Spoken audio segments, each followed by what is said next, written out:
Es uno de los futbolistas privilegiados que pueden presumir de haber vestido las camisetas del Valencia y el Levante, y además en las mejores etapas de la historia de ambos. En el Valencia de las Ligas, de la UEFA, de la Supercopa de Europa, y en el Levante que se clasificó para la Europa League y paseó la camiseta azulgrana por todo el continente. Colgó las botas y se pasó a los despachos de la dirección deportiva, lo que le devolvió a Orriols años después. Del puerto de Sagunto, lo lleva muy a gala, con orgullo, cumplirá 46 años en mayo y hoy ha venido para sentarse y charlar mano a mano. Estamos con David Navarro. Mano a mano con Chimo Más Mano, un videopodcast de Radio Valencia Cadena Ser. David, muy buenas. ¿Qué tal? Bienvenido. Gracias. Gracias por venir. Tú estás fuerte, ¿eh? Tú eres de los que me da miedo a la hora del pulso. Contigo no me echaría un pulso. Viene padre. Está muy bien, ¿no? 46 años en mayo, estás para bici. estrenar y para jugar. La bici es una lima. ¿Tú también le das a la bici? No tanto como otros compañeros, pero sí. ¿Formas parte, has salido con la grupeta Camarasa y compañía? Sí. Es que por aquí ha pasado Camarasa, David Ferrer, que también el tenista, que también es... Sí, he salido con él. Cuéntame, ¿cómo lo llevas? ¿También quedas con ellos? ¿Soléis salir? ¿Eres marcha. de los más activos? No, soy de los menos activos de ellos. Ellos salen casi todos los días. No, Sí. Yo por ahora el trabajo que tengo, familia y demás, no salgo tan en serio como ellos. He coincidido en alguna marcha, la de la Pobla Llarga, la de Albelda, este año, y bueno, disfrutamos de lo que podemos. ¿Qué tiene la bici? ¿Qué os engancha tanto a los exfutbolistas? A mí me gusta mucho el sufrimiento que te da. La bici es un sufrimiento continuo. Y luego- ¿Carretera hablamos? Sí, hablo de carretera. Me toca montaña, pero carretera es la que más me gusta. Al final te pones un objetivo de subir un puerto bastante difícil y ese sufrimiento a los deportistas nos gusta y disfrutamos con ello. El llegar a la cima después de 3 horas subiendo, pues es algo que te llena. ¿Te pones metas? ¿La quebrantahuesos? ¿Cómo suelen hacer estos? Sí, ya la he hecho. ¿Sí? Sí, O sí. sea, bueno... Es dura. También con la grupeta de los amigos todos los años vamos al tour. O sea que mira. seguimos al tour desde cerca y sufrimos como ellos. No a ese nivel, lógicamente, pero bueno, se pasa bien. ¿Pero has subido puertos? Al Sí, Pelué, sí, subimos todos los tienes puertos la que foto suben con la ellos. bici en la mano, arriba... La típica bici de los aficionados, ¿no? Sí. Qué guay. Pues eso está muy chulo. Porque al final, no sé, es una forma de... Y también de mantener la relación o tener un lazo... No acabar la carrera de futbolista, tú estuviste después y ahora hablaremos de director deportivo, pero como que pierdes el contacto con compañeros y gente que has pasado mucho tiempo en el vestuario. También te sirve para eso, para Sí. mantener esa amistad. Sí, a ver, al final luego cada uno termina su carrera, hace su vida, va a su ciudad normalmente donde ha vivido siempre, pero la gente aquí que nos quedamos en Valencia, pues de vez en cuando quedamos. También está el tema de los veteranos, tanto el Levante como el Valencia, que siempre te traen buenos recuerdos, pero tener aficiones donde coincides con ellos, disfrutar de este tiempo es bonito. ¿Qué amigos te ha dejado el fútbol? ¿Quiénes son con los que tienes más contacto? Que imagino que también la bici hará, pero ¿quiénes son? Yo siempre te digo que los amigos mis amigos no son de fútbol. Yo siempre he tenido los amigos de siempre, con los que puedes confiar cuando las cosas van muy mal y en malos momentos. Y amigos, Camarasa, desde filial estoy con él. Lo conozco mucho tiempo, cerca de mi pueblo. Pues cuando lo veo me alegro mucho. También cuando ves a Marchena, que has coincidido, también, aunque ahora está en Sevilla viviendo, en Garrido, Chisco, también, al final tampoco Albelda, Baraja, Vicente también trato bastante con él, bueno, Juan Sánchez también, más o menos los que están aquí viviendo. Cuando se van fuera pierdes un poco ese contacto. ¿Quedáis para veros? ¿Hacéis comidas? ¿Hacéis cenas? ¿Los del doblete? ¿Los de, no sé, los del filial? En los que entra Camarasa, que... Con el filial fíjate. sí que hemos hecho cena, filial incluso con juveniles. Yo creo que al final esa etapa de no tan profesional se hace más amistad que cuando eres profesional. Al final profesional estás compitiendo y aunque no quieras, día a día es una competición con tu compañero. Y entonces yo creo que ahí no se hace ese feeling tan fuerte cuando eres un juvenil. Te quería preguntar, ¿a qué te dedicas ahora mismo? Bueno, ahora estoy en temas inmobiliarios con un amigo y me permite disfrutar de la familia, tener mi tiempo, que cuando estás en la edición deportiva no lo tienes. Son 365 días al año y ahí estoy, haciendo algunas cositas. Futbolista, dirección deportiva, ahora haremos el recorrido y por eso te quería preguntar, ahora, después de salir de la dirección deportiva del Levante, has decidido tomar no sé si será un respiro, eso lo dirá el tiempo, porque igual vuelves o igual ya no vuelves nunca más. Nunca se sabe. Pero un respiro del mundo del fútbol, ¿no? Sí, a nivel profesional sí. ¿Y cómo se pasa de 365 a 0? Porque tú antes verías un montón de partidos, ya no solamente cuando te tocaba viajar para ver a un futbolista in situ, sino que llegarías a casa, hoy veo al Valencia, al Levante, al Madrid, al Barça, tal, a equipos de segunda donde puedo pescar. ¿Cómo se pasa? ¿Se puede? ¿O cómo Cuesta, lleva ese desenganche? ¿Cómo ha sido? Cuesta, es progresivo. No es al día siguiente lo dejo y dale a disfrutar, no. Te cuesta porque lo echas también en falta. Sobre todo el fin de semana cuando llegan los partidos, el ir a ver a tu equipo, a ver partidos de otros, a ver jugadores en específico, pues cuesta un poco olvidarse de eso. Pero bueno, al final del tiempo lo llevo con la familia, que es lo que realmente también quería, tener esos fines de semana libre para poder disfrutar cuando ya no tienen colegio o mi mujer ya tiene el fin de semana libre y poder hacer algún viaje con ellas. Que cuando eres futbolista, dirección deportiva, no disfrutas. Estás tan centrado en el día a día, en cuidarte, sobre todo cuando eres futbolista, luego en la dirección deportiva, viajar, ver jugadores, que desconectas un poco. Es una frase a la que recurrimos mucho, un entrenador que tuviste tú en el Valencia, Quique Sánchez Flores, aquello de he perdido un trabajo y he ganado una vida. Cuando... Pues, no es un tópico, es una realidad. Al final, estás tan metido en lo tuyo cuando estás en el fútbol que a veces, sin querer, dejas apartada lo que es la vida familiar y eso se echa mucho en falta. Y los partidos, dices que te has ido desenganchando, pero tú este fin de semana pasado hemos estado hablando antes de la entrevista, me has hablado del Valencia, que ahora te preguntaré por la actualidad del Valencia. ¿Viste el Villarreal-Valencia? O sea, por ejemplo, ¿cuántos partidos ves cada fin de semana o entre semana? ¿Tenemos Champions o Europa? Sí. Levante y Valencia suelo verlo el 90% de los partidos. Si no es que me coincide en algún sitio que estoy fuera, me gusta verlos. Son equipos de Valencia a los que yo les tengo mucho cariño a los dos. He estado casi toda mi carrera entre ellos dos y los sigo de muy de cerca. ¿Por la tele? Sí. ¿Al campo también. nada? Sí, ¿Ni Orriols, ni Mestalla? Sí, he ido a algún partido, pero más por la tele. ¿Te ha quedado tu corazón de qué color es? Esa pregunta me la hace muchas veces. Claro. Yo voy a hacerte la verdad. Yo siempre he sido del Valencia. Desde los 16 años que firmé en juveniles está en el Valencia. No significa que no le tenga cariño al Levante, ni mucho menos, o que no lo vea bien. Levante me ha dado mucho también, he disfrutado mucho. Tengo buenos amigos del Levante y también lo quiero con mucho cariño. Se puede compartir, ¿no? Se puede... Sí, por supuesto. Al final yo creo que es una rivalidad sana, ¿no? No creo que haya tanta maldad entre los dos clubes.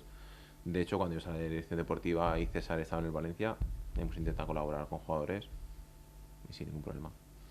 Bueno, cuando viste a Sommer con la bandera, ¿tú eres de los que se indignó como levantinista o de los que dice, oye, pues... Yo no me parece bien. No. Yo, sabes que soy una persona que siempre soy sincera y no...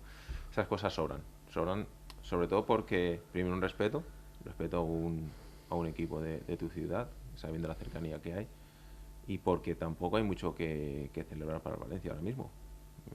Está a 2 puntos de descenso y no es que sea una final que tenga un título, etcétera. Yo creo que eso sobraba.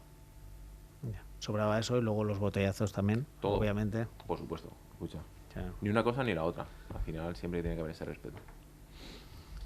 David Navarro, entonces, valencianista y levantinista, sí. Vale, de los dos. Has hablado de los 16 años, vamos a empezar el recorrido. No hemos llegado todavía a Paterna, vamos a quedarnos por el Fornàs, el Acero, Puerto de Sagunto. Háblame de David Navarro, me pasa como con muchos, somos coetáneos. ¿Cómo es ese David Navarro niño de los 80? ¿Y cuando conoce un balón? ¿Si se lo ponen ya en la cuna? ¿Si va a buscarlo él? Siempre he jugado a fútbol, al final, en la calle, que eso ahora mismo no se ve. Yo tengo los hijos de amigos míos que terminan el entrenamiento, van a casa o el jueguecito, un poco más. Pues yo en la calle me he criado con el balón siempre, canicas y balón. Empecé con 9 años, empecé tarde, ahora se empieza muy pronto los niños. Yo con 9 años empecé en un equipo local de Puerto Sagunto, se llama los 11 Leones, no recuerdo. Y de ahí ya pasé a infantil, ya pasé al acero. ¿Los 11 Leones, pero era un equipo federado o...? No, un equipo local. Era una liga local. Era una liga local, ¿no? Como si fuera de Peñas o Correcto. una... Sí. Antes había mucho de esto. Y... ¿Fútbol 11 o fútbol...? Fútbol 11. Sí. Ahí nunca había fútbol 7 bueno, ni fútbol es verdad, 8. es verdad. Sí, en sí. esa época era campos de Pero tierra. que podía ni fútbol sala ni nada, sino en un No, campo de tierra fútbol y ya 11. está. Fútbol 11. Que acabamos los partidos con todo lleno de heridas. Ya. Que ahora, mira, por suerte esto ha cambiado y ya tiene el césped artificial donde realmente también aprende mejor. Técnicamente los jugadores salen mucho más formados desde más pequeños. Aquí antes para controlar una pelota en mi época tenías que quitar las piedras, las plantas y luego coger el balón. ¿Atrás siempre? No, juega de todo. Juega delantero, lateral, extremo, portero. Y demás. O sea, ese David de 9 años, con 10, ¿qué posición ocupaba? Ahí juega delantero. ¿Delantero? Sí. La verdad que yo creo que los niños con estas edades tienen que jugar de todo. Meter a un niño en un puesto sin saber cómo puede estar en otro no tiene sentido. Los niños tienen que experimentar, tienen que saber dónde están más a gusto, dónde juegan mejor, explotar sus cualidades. Y de pequeños tienen que tocar todas las posiciones. Ya. ¿Y arriba, eras ya alto? Porque eres un tipo alto. No, yo pegué el tirón con 14 años pegué el tirón. 14 años. Antes no, era un niño normal. ¿Al acero cuándo llegas? En infantil. Infantil. Primero 11 Leones, luego Sí. el acero. Entre Eso ya es... Entre alevín para infantil ya... Bueno, de hecho, entro en el infantil, pero siendo alevín. O sea, siempre juego una categoría por encima. De hecho, yo con 15 años ya debuto en preferente. Ya me sube el segundo equipo del acero y en preferente y debuto. Ya por todas maneras. O sea, eso ya es... Ahí ya juega de central. Ahí Sí. ya tenía que rascar. Piensa que con 15 años jugar con personas, con jugadores de 30 años, pues o rascas o es imposible ser central. Y ahí va tu familia a verte. Eso ya era en el Fornás. O sea, ya... Sí. Eso ya es en el acero, ya es jugar en el equipo del pueblo. Ya es... Ya De es hecho, un mi paso abuelo más. era el utillero del acero. ¿Tu Hasta abuelo? Más de 50 años de utillero. Utillero y masajista. Yo ya de muy pequeño, antes de jugar, ya iba todos los domingos a ver el acero al campo del Fornás con mi abuelo. O sea que lo llevaba en la familia ya estaba el fútbol implantado. Rojiblanco, ¿no? Sí. El acero. No te tentaba ni el Atlético de Madrid ni el Nah, Atlético de nah, Bilbao, nah, lo tenías claro, ¿no? Sí. Y ahí eras valencianista, o sea, tu abuelo cuando te inculcaban, pero el equipo grande, por así decirlo, eras del Valencia. Sí, el equipo ¿De qué equipo eres? Pues te decían, del Valencia. Mi familia siempre ha sido el Valencia. Lo digo por el Madrid de la Quinta, en nuestra niñez, luego el Barça del Dream Team, o sea que no te sentías tentado, ¿no? Lo tenías claro. Sí, somos del Valencia de siempre y ya te digo, toda mi familia es... De hecho, yo cuando era pequeño tenía a los jugadores colgados en la habitación, las fotos de ellos. ¿Qué jugadores? Por la época de Miatovic, de Penep, Arroyo, Fernando, Roberto, Camarasa, Ginés, Moro. Tú fíjate si había ahí centrales, esa camada que salió, esa nada de centrales que salieron los Boro, veníamos de Arias, pero Sí, Boro, Camarasa, Giner, Serer. Serer. Sí, siempre ha sido la defensa valenciana, por tradición en el Valencia. Quique, Nando, Revert, Sí. Los laterales, tú fíjate todo Leonardo, lo que estaba Leonardo también. Buah, qué calidad, Brasileño, sí. Qué poco tiempo estuvo, no sé, nos maravilló a todos. Sí, pero estuvo Se poco fue a tiempo. Japón, que luego acabó triunfando en el Milán porque tenía que triunfar. Pero qué poco tiempo estuvo Leonardo, y mira que era un jugadorazo, ¿eh? Sí. Era un lateral con mucho recorrido, muy bueno técnicamente, muy bueno. Sí, pero duró poco. Sí, duró poco. Y entonces, siendo valencianista, ¿cómo se produce esa llamada? Bueno, Te lo digo por la ilusión que haría que de repente al chiquillo, a David, le llamara el surge Valencia. porque te comento, cuando debuto con el Acero en preferente, estaba para bajar. Y nos enfrentamos al primero, no recuerdo, era un equipo de Alicante, o del sur de Valencia, no recuerdo bien. Ellos iban líderes y me toca marcar a mí el delantero, que era un máximo goleador. Ahí ya eras central. Sí, ahí era central. Y hago un gran partido. De hecho, él lo marca, ganamos el partido estamos penúltimos, antepenúltimos. Y fue el Elche a ver ese delantero. Entonces le sorprendió que yo con 15 años... Entonces el Elche vino a casa que quería firmarme a la semana siguiente. Yo, la verdad que con 15 años no me planteaba irme al Elche a vivir. No es como ahora que enseguida los niños... Entonces yo dije que momento no, que quería seguir un año más en el Acero. Y entonces yo creo que ahí corre la voz, porque el mundo del fútbol corre rápido. Viene el Sporting a verme, viene el Barça y viene el Valencia. Al Sporting lo descarto, no me quiere ir ahí. Voy a probar con el Barça. Me dicen de que quieren que haga la pretemporada con ellos, pero no me aseguran tampoco firmar. El Valencia... El Barça, estamos hablando del 95, ¿será? Sí. Con 15 años, 95. 95. Y el Valencia me dice durante estos últimos meses de liga, me lleva a jugar un partido amistoso en Burjasot. Juego con ellos y ya me quieren firmar. Firmo con ellos un contrato en junio y ya empiezo con el Valencia Juveniles. Un curso, o sea, Así un curso por delante, ¿no? Ya eras cadete con esa edad, pero ya estabas en juveniles. Fichas en juveniles. Firmo en juveniles, en Liga Nacional. ¿Y cómo sienta en casa eso de firmar en el Valencia? Hombre, pues muy bien. Fíjate que es una ilusión enorme, sobre todo cuando se cumple... Yo de pequeño siempre he tenido el sueño de jugar en el Valencia. Y entrar en la cantera del Valencia es algo muy, muy bonito, que se disfruta, se sufre, porque cuando entro el primer año va muy bien, juego otros partidos, en segunda división de honor no consigo jugar tanto y ese año se sufre mucho. El fútbol ya sabes que es bonito, pero también difícil y a veces feo. ¿A quién tenías de compañeros ahí en el División de Honor? Ahí estaba... La cantera. Es un mallorquín que se llama Tudurí, de apellido. Luego firmaron a otro canario, otro mallorquín, y me costó entrar. Bueno, al final la primera vuelta jugué muy poco y la segunda ya jugué prácticamente todo y de ahí ya di el salto al filial. Ya.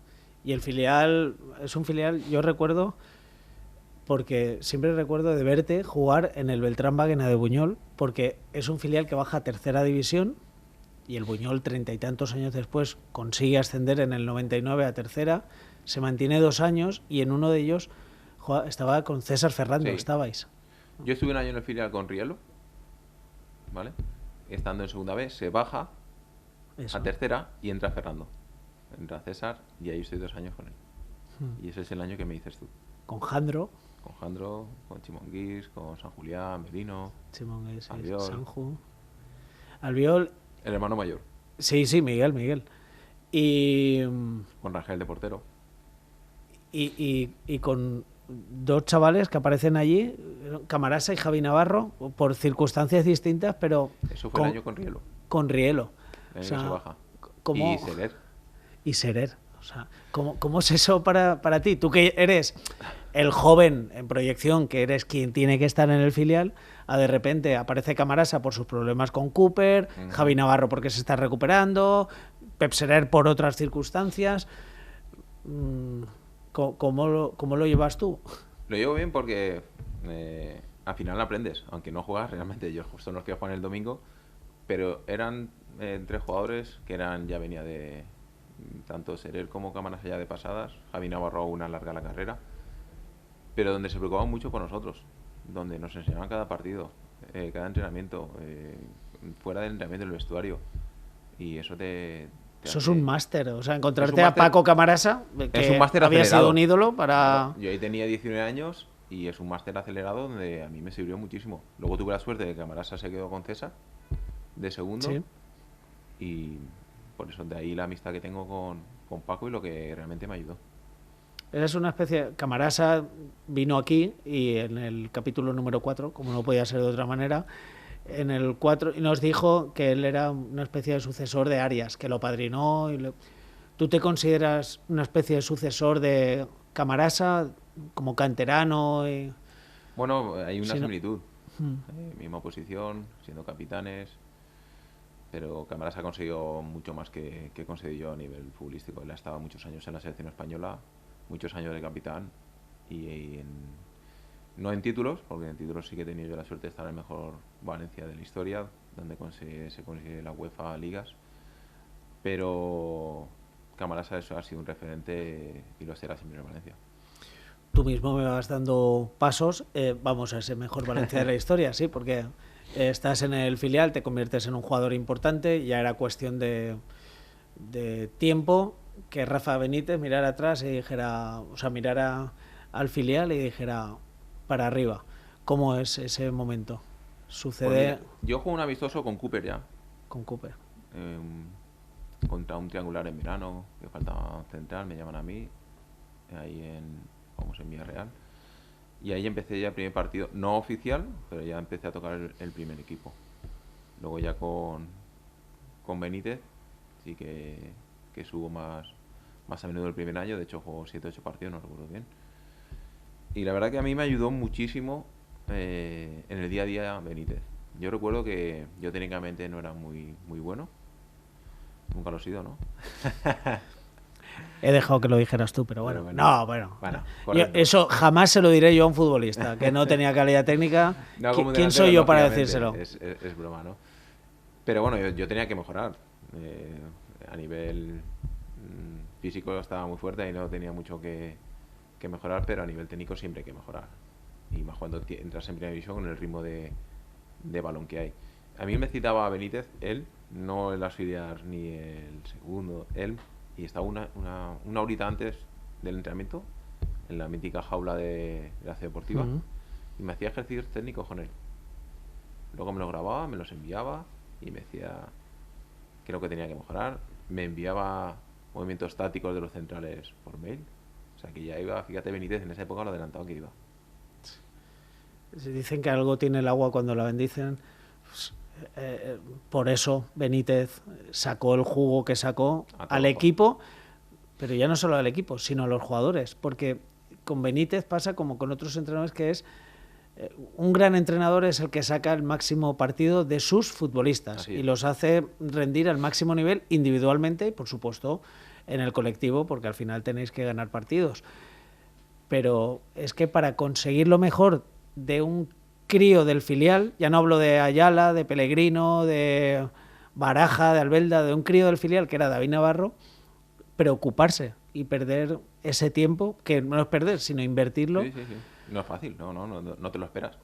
El entrenador del primer equipo que esté pendiente de un chaval del filial que acaba de subir, joder, es decir, joder, este tío se preocupa por la cantera realmente. De hecho, subió a muchos jugadores. Ángel, Garrido también subió, Chisco. Subimos cuatro jugadores al primer equipo ese año. ¿Y cómo es tu entrada al vestuario? O sea, porque te he nombrado unos cuantos ahora. Ayala, Pellegrino, Marchena, que ya tenía su recorrido. Hablo solamente de tus posiciones. Ya Albelda, Baraja, Aimar, Kili. ¿Cómo es tu llegada a ese vestuario? Cuesta, impresiona mucho. Impresiona. Yo creo que el respeto que hay ahora ante los veteranos no es el de ahora. Perdón, el de antes, quiero decir. El respeto de antes no es el de ahora, porque yo he visto vestuarios ahora y eso ya no se lleva como antes. Antes tenías ese temor, fíjate lo que te digo, ¿no? Ellos te cuidaban, pero tú, viniendo del filial, no hablabas, la mirada siempre hacia abajo, y cuesta un poco el entrar, que una vez ya que tienes confianza es como un vestuario del filial, una vez estás, y ellos te ven como uno más del equipo, ya es un día más. O sea que... ¿A quién recuerdas esos días de vestuario? ¿Quién te acoge un poco más? ¿A quién notas que es un poco más distante? Sin que sea nada negativo, menos, al final... Pero ¿qué recuerdas? Ponme algún nombre, dime. No, yo al final, pues, más con los jóvenes, con Curro, con Marchena, con Vicente, con Albelda, era peso pesado, pero también era muy, muy cercano, Baraja, Palop también. Quizás los argentinos están un poco más en su grupo, como he visto durante toda mi carrera. No es ni para bien ni para mal, ni mucho menos. Y ahí te cuesta un poco más, aunque yo he sido compañero de Pellegrino y hice migas enseguida con ellos también. O sea que... Pero con los valencianos y la gente joven con lo que más te relacionas.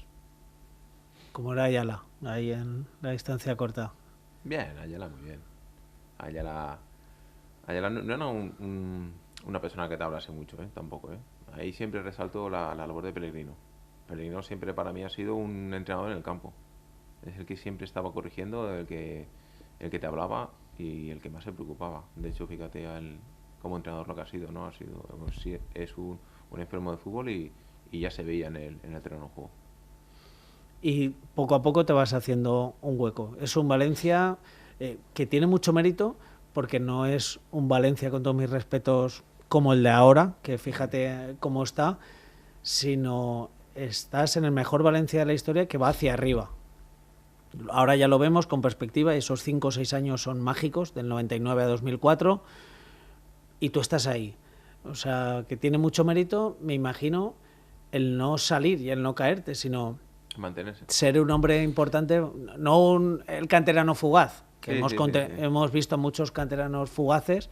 Tú no, tú te haces un hueco a codazos, pero te haces en sentido figurado, Sí. pero te haces un hueco. Sí, al final te cuesta un poco, pero el primer año con Benítez, como te he dicho antes, juego 7-8, es que no recuerdo, pero por ahí va. El segundo año, que es el año de la Liga, el segundo año ya empieza la competición de UEFA, porque no Champions. Champions, perdón. El segundo Champions. Segundo Champions. Ahí ya empiezo a jugar mis partidos en Champions, a participar más.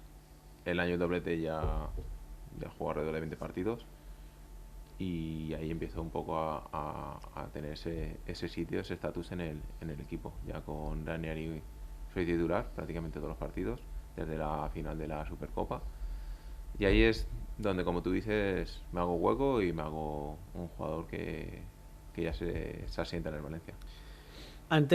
Incluido Ranieri, porque al final es un título. Ese septiembre, ese mes de agosto-septiembre, es todavía un título y lo consideramos dentro de ese... Al final sois el mejor equipo del mundo en 2004, con todo lo que recoge en 2004. ¿Cómo es eso para un chico de la tierra? ¿Vivías en el puerto de Sagunto todavía? Sí, vivía con mis padres. Ahí vivías con tus padres. Sí. O sea, tenías ya 24 años y vivías con tus padres. Imagínate en el pueblo. Ser de Valencia, valenciano. Por eso digo. Pues ganar esos títulos, pues el pueblo no podía salir ni a la calle. Es algo muy bonito de vivir. Sobre todo la celebración de los títulos, yo siempre lo digo a mis amigos, a la gente que me pregunta, ser valenciano se siente mucho más. Tú estás en el equipo de tu tierra, el de tu vida, ganas un título, llegas, bajas del avión y ves cómo estaba Valencia cuando íbamos con autobús. Es algo que es imposible que se te olvide. Y es algo que igualar ese momento es imposible. Es que es imposible. ¿Tienes 3 hijas? ¿Son futboleras? No. ¿Ninguna? No. Ven el fútbol, me acompañan alguna vez, pero no, ninguna juega al fútbol. Pero no les puedes vacilar y tal, no puedes sacar... Quiero decir, mirad, papá, el de la foto, pasas por allí, por la avenida Aragón o la avenida Suecia y ves las fotos gigantes. Y además pillaste buen sitio porque estás por ejemplo, la de la Supercopa, estás en un buen plano. No les puedes vacilar en el buen sentido, decir, mirad lo que era papá, lo que ha sido papá. Me lo recuerdan ellas, porque dicen, no, sobre todo cuando, ahora en la pequeña no, pero cuando estaba la mayor, papá, manda un cromo tuyo. Pues esas cosas me hacen gracia. La pequeña no, porque mi mujer tiene cromos guardados, se los enseña y le llama la atención. Que me pregunta, ¿por qué no juegas otra vez, papá? Yo quiero verte jugar. Pero bueno, es algo bonito también. ¿No juegas? Haces bici, pero no juegas nada, ni veteranos, esto que Juan Sánchez te llame para jugar, o el Chufa. También con la selección me ha dicho que vaya. Jugué el partido del centenario, no he jugado más. Y ¿sabes qué pasa? Que soy una persona competitiva, no estoy físicamente bien para jugar, sé que tendría que entrenar mucho, me da miedo el romperme, porque la cabeza te va como cuando jugabas, pero el físico no lo tienes. Y me da miedo el tener que una lesión muscular que esté Ni con amigos, ahí en el puerto, ni... en la bici, esquiar y bici. Vale. Ese ahora son mis deportes. Esquiar también. Sí, sí, sí. Sí, hace poco queríamos quedar y no, me voy a la nieve, me voy a una... Sí, sí, sí, sí. Sí. Nada, tenemos ahí una casita en Formigal y fin de semana, ahora en invierno estamos por ahí. Sí. Y eso te permite hacer más deporte en familia. Yo lo digo porque me dicen, ¿te has enganchado al esquí? Y digo, sí, pero es que es el único deporte que ahora mismo recuerde, a bote pronto, que pueda estar con mi mujer y las 3 hijas esquiando, disfrutando de algo en común. Y es algo muy bonito. Luego la sensación de esquiar es maravillosa, deslizarte por la nieve es muy bonita. ¿Qué edades tienen tus hijas? 7, 15 y 18. Ah, perfecto. Para esquiar en familia. Sí, 7, sí, 15, 18. Sí, sí, sí. 18 años. Una mujer ya, ¿eh? En la universidad ya. Ya me hago mayor ya. Madre mía, David. Sí, sí, sí. Me acuerdo yo en el Valencia cuando ahora iremos a la etapa de Unai Emery, pero me acuerdo yo de ir contigo, fíjate cómo han cambiado los tiempos, de irme contigo en coche a hacer un reportaje con Godín en la previa de un Valencia-Villarreal. Os juntamos a los dos para el diario AS y para la SER. Os juntamos a los dos centrales, fíjate, David Navarro y Godín, en la ermita de Villarreal. Os disteis la mano como aquí, como el mano a mano. Y en tu coche nos fuimos, hicimos la entrevista. Me regalaste la camiseta que hay del murciélago del 90 aniversario, que llevaba el nombre de todos los futbolistas. Sí, sí. ¿Cómo han cambiado los tiempos? Y en este caso, para mal. Sí, porque ya no se hace esto. No. Ya vi, la previa de los entrenadores que no... En el Levante no se... Y hablamos de ruedas de prensa. Ya no te hablo de llevarnos a un entrenador a una entrevista o hacerle a visitar a la patrona de Villarreal, porque es allí donde... O traernos aquí al entrenador del Villarreal y juntarlos pues es una en la Plaza de la Virgen. Yo creo que eso al aficionado le gusta mucho verlo, leerlo. Y yo creo que es una pena que esto no se haga. En 2005, que estás ahí en tu plena expansión, también llega la llamada de la selección. ¿Tienes esa espinita ahí? Había sido un tío importante en la sub-21, no es... Y llama a Luis Aragonés, marzo de 2005, partido clasificatorio para el Mundial de 2006, y te lesionas. Sí. Me lesiono además en el segundo entrenamiento, me acuerdo perfectamente. ¿Dónde fue esa concentración? En Las Rozas. En Las Rozas. Es que tengo la jugada clavada, un spin con Fernando Torres, un balón en mi espalda, corremos los dos, y noto un pinchazo, que es la típica rotura muscular del isquio, pero me callo porque digo, tengo que aguantar como sea, no puede ser el segundo entrenamiento, me lesiono y me tengo que ir a casa. Estoy 5 días entrenando con la rotura, yo sabía que cada sprint la rotura se hacía más grande, hasta el punto de que ya no puedo ni andar. Ya tengo que decir que me he lesionado, y es una espina porque estoy en el banquillo, me he visto, no puedo jugar porque sabía que era imposible jugar, no puedo debutar, y es algo que lo tengo clavado. Lo tengo clavado porque en ese momento estaba bien, estaba jugando en el Valencia, y esas oportunidades no pasan todos los días.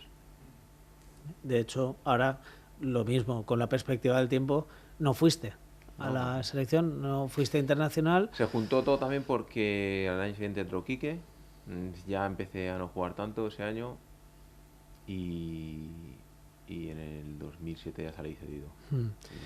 Y lo de la selección, ¿hablas con Luis? Cuando en el momento en el que dices ya no puedo más y te llevan a la Clínica Centro de Madrid, te vas con el doctor Borrás, te hacen una resonancia, ven lo que tienes, ¿hablas con Luis? No, hablo con el doctor. Y Luis no te dice, tranquilo chaval, sigue, a ver la próxima, a ver si... No, tampoco se pillan los dedos.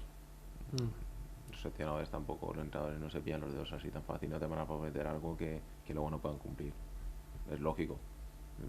Te comunica al doctor, el doctor habla con el míster, luego te despides del míster y a seguir apretando, a recuperarse. Me costó mucho, estuve de una rotura que en 3 semanas prácticamente estar listo, estuve casi 2 meses por haber forzado durante 5 días la rotura, pero bueno. Como te he dicho antes, la espina la tengo clavada. Tío, me puedo imaginar. Tuviste, me acuerdo también un capítulo, entonces, ¿cómo fue aquello de, él era el doctor John Bart? si no recuerdo mal, lo del medicamento del oído. ¿Qué pasa? Ahora que ya ha prescrito y han pasado tantos años... Lo dije en su día, no tengo ningún problema. O sea que... Cuéntame, David, vamos a refrescarlo. Yo tenía Que han pasado 20 o 21 años. O sea, habrá gente que nos esté viendo aquí que no había ni nacido. Pero cuéntanos. Pues yo tuve un problema en los oídos y me dio un medicamento que yo no lo tomé, pero enseguida de tomármelo hablé con el doctor Giner, que ha sido mi médico de confianza de siempre. Y me dice, David, no te tomas este medicamento, no sigue, déjate el medicamento porque este medicamento creo que da doping. Lo voy a mirar en la lista, él está en el filial.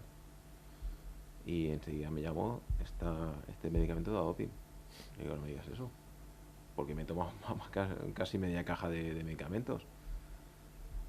Y comuniqué al mister, al doctor, y ahí se lió un poco porque tuve que estar un mes de competición, porque eso era a final de pretemporada, y estuve un mes fingiendo que estaba lesionado, recibiendo palos de la prensa porque me lesionaba mucho, que no me cuidaba, hasta que exploté y tuve que salir a decir que lo que había pasado. Así fue. Ya no me parecía justo que el club en ese momento tampoco, o el entrenador, ¿no? O el médico saliese a dar la cara un poco y no caer toda la responsabilidad sobre mí. El entrenador, ahí estaba Quique. Está Quique. Era Quique.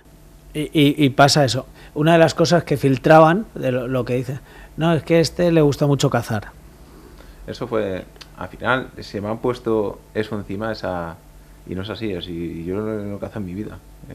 ¿No? Eso fue una vez que me invitaron al tiro al plato y ya está, y de ahí me vino todo. Pescar sí, pescar es lo que más he hecho, de hecho desde siempre he pescado en embarcación, desde la costa, pero cazar fue la casualidad que fue un día que me invitaron a tirar al plato, disparé una barbaridad de tiros sin protección y de ahí me viene todo.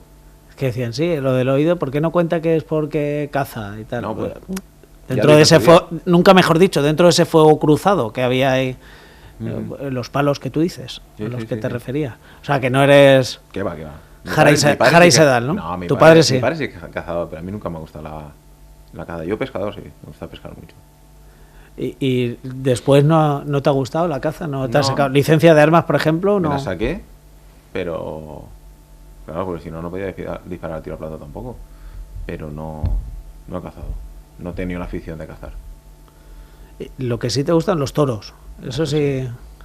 ¿Pero sí, qué sí. toros? Los toros, porque como somos valencianos, los de calle, Todo, los todo. de plaza... Los... Yo soy de una zona donde el boxeo al carrer siempre ha habido. Y desde muy pequeño me criaban en los valles, tanto Puerto Segundo como los valles, porque mi padre es Puerto Segundo y mi madre es de Faura. Y en esos pueblos el toro en la calle, el boxeo al carrer siempre ha habido. Y desde la afición la he tenido desde muy pequeño. Luego ya empecé a ir a la plaza de toros. ¿Pero eres de los que sale ahí en la calle, de los que se pone delante del toro? Algún recorte he hecho, pero... ¿Sí? Sí. Alguna ¿O de los capea. que se mete detrás de la valla y...? No, me gusta. ¿O eres de los valientes? De esos de... ¿Y embolados y eso también? De ¿no? todo un poco. ¿Sí? Sí. A mí es que no me van. ¿No? A mí no. Me gusta, me enganché un poco también a lo que son las capeas con la muleta y demás. Yo tengo amigos como el Blanco, el Cortador y también en juveniles coincidí con el hijo del apoderado Enrique Ponce, Juan Ruiz, que ahora fue en los últimos años el apoderado de...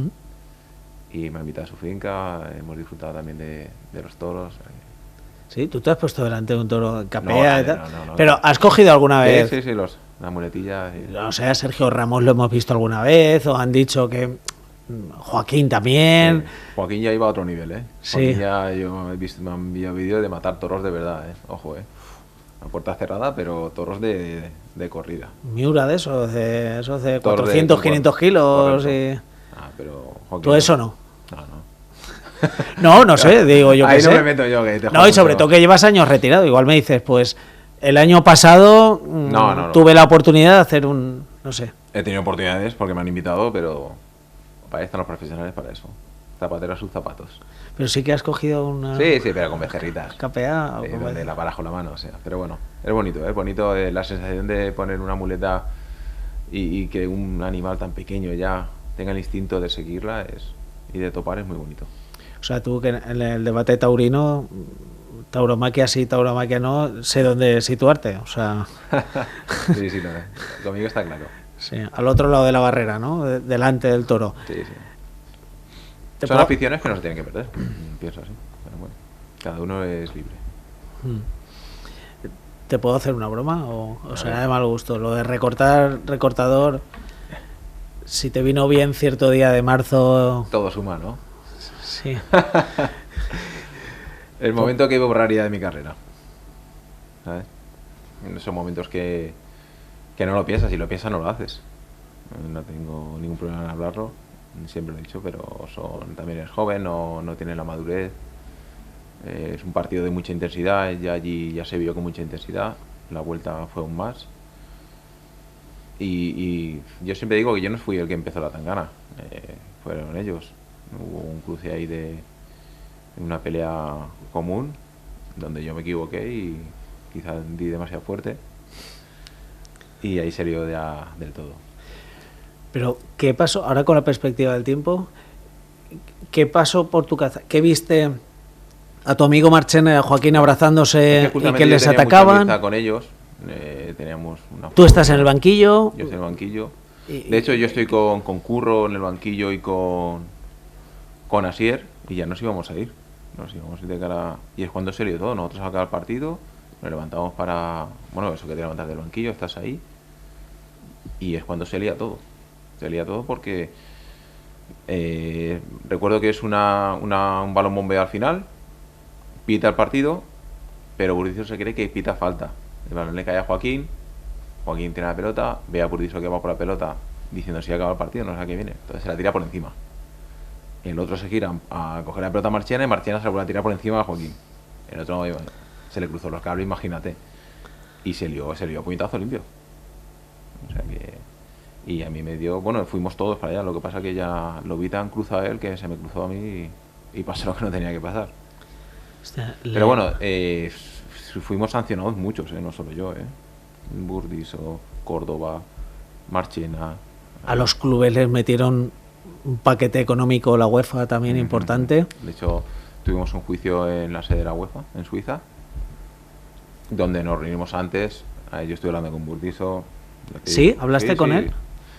Él también pidió disculpas, yo le pedí disculpas. Al final es un calentón de ese momento. Luego todo el mundo se arrepiente. Y ya te digo que hubo un juicio, sanciones para todos los jugadores. ¿En el juicio estaba Toldo? ¿Estaba bien ahí? No. Hostia, ¿por qué Toldo? Presencialmente solo estuvimos Burdizo y yo. ¿Y Córdoba? ¿No estaba? No, en videollamada. Entraron todos en videollamada para hablar, pero presencialmente fuimos nosotros dos. Te digo lo de Córdoba, Maicon... Eso era unos cuantos miuras. Sí, eso era 6 toros de Materazzi, bueno. Das el golpe, das el puñetazo que se te ve como apareces y el recorte que das para luego volver y lo que vas salvando. Hay alguna que te caza. Yo recuerdo por amistad contigo la patada de Córdoba, el moratón que llevaste ahí un tiempo. Estuve 3 días sin poder entrenar, 3-4 días de la patada que tuve. ¿Pero has pensado alguna vez el mérito y lo bueno que fue que no te cayeras? O sea, pues si caes al suelo en ese momento, cuando te alcanza Córdoba, que es una patada voladora que se ve, si caes al suelo, yo siempre he pensado, yo estaba arriba, estaba en la cabina, acababa de hacer el partido y lo veía todo desde arriba. Y claro, y veía tu carrera y yo pensaba, digo, si va al suelo, la que podía haber pasado allí... Hubiese sido peor para todos. Sí, porque eso habría sido... La tangana se hubiese multiplicado seguro. Pero fíjate lo que tuvimos que hacer un montaje ahora ya como me ha pasado, sí. Tuvimos que hacer un montaje y la pregunta era ¿por qué crees que los jugadores del Inter iban hacia ti? Fíjate la tontería que tuvimos que organizar para bajar. No, yo creo que me querían parar para hablar porque había pasado esto. Te querían pedir el teléfono sí, para charlar, o sea, querían ir de vacaciones hacer un montaje, al puerto. Sí, entre el Inter, los jugadores... Valencia. Una recreación o algo allí. Claro, sabíamos que íbamos a salir todos sancionados. Había que rebajar de alguna manera esa sanción tanto para los clubes como para los jugadores. Y la forma es de ver cara a ellos que no había tanto rencor ni fue tanto lo que se vio en las imágenes como en realidad decíamos que no era. Madre mía. Que era, pero no era. Pero Sí. bueno, sirvió para bajar las sanciones.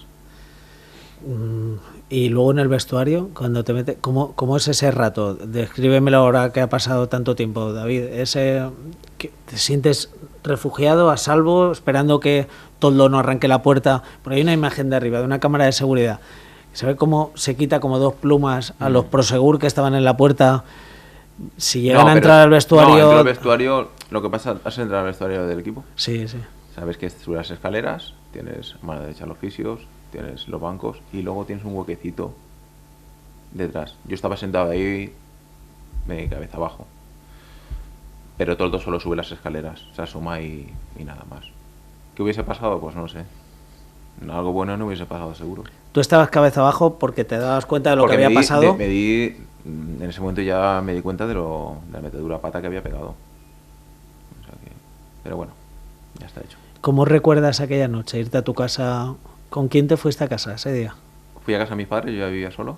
Fui a casa de mis padres, estuve hablando con él y una mala noche sin dormir. Pasé una semana muy mala. Muy mala porque al final es algo que lo haces inconsciente. Y siempre te haces preguntas, ¿por qué he tenido que hacer yo esto? Joder, no he estado ni jugando. No en la ida ni la vuelta. ¿Cómo se me ocurre salir a hacer eso? No lo piensas. No lo piensas. ¿Tuviste ayuda? ¿Pediste ayuda psicológica? ¿Tuviste ayuda psicológica en esos tiempos? No, en esos tiempos no había. No, nada. No había. Hablé con el presidente, me dijo que estuviese tranquilo, que sabía que le había hecho por defender a mis compañeros. Juan Soler. Sí. Y hombre, eso me ayudó. ¿Y compañeros? Bien, apoyándome. Con el míster igual. ¿Y el míster Quique Quique? tampoco me dijo nada, ni se me apartó, ni mucho menos. O sea que ahí me ayudó también. Y viene la sanción, que son 7 meses en principio, En que principio luego... 7, se reduce a 4. También contaba los meses de verano, de vacaciones. O sea que lo único que me hace es perderme los últimos 4 partidos de liga de este mismo año y 2 del año siguiente. Sé que otros jugadores eran 8 partidos de Sí, porque la Champions, sanción no es... Al principio es sanción UEFA, pero luego FIFA dice, pero para todas las competiciones, que puede haberte caído una sanción para UEFA, para Sí. competiciones europeas. Aquí es para todo, o sea que se te inhabilita para el fútbol durante 4 meses. durante 4 meses, que es todo el verano, puedes volver en septiembre, yo recuerdo tu vuelta, pero ya no es en Valencia. ¿Crees que influyó eso para tu salida o por qué sales ese verano 2007 a Mallorca? No, también hablé yo con el Quique. Él me dijo que tampoco iba a ser importante.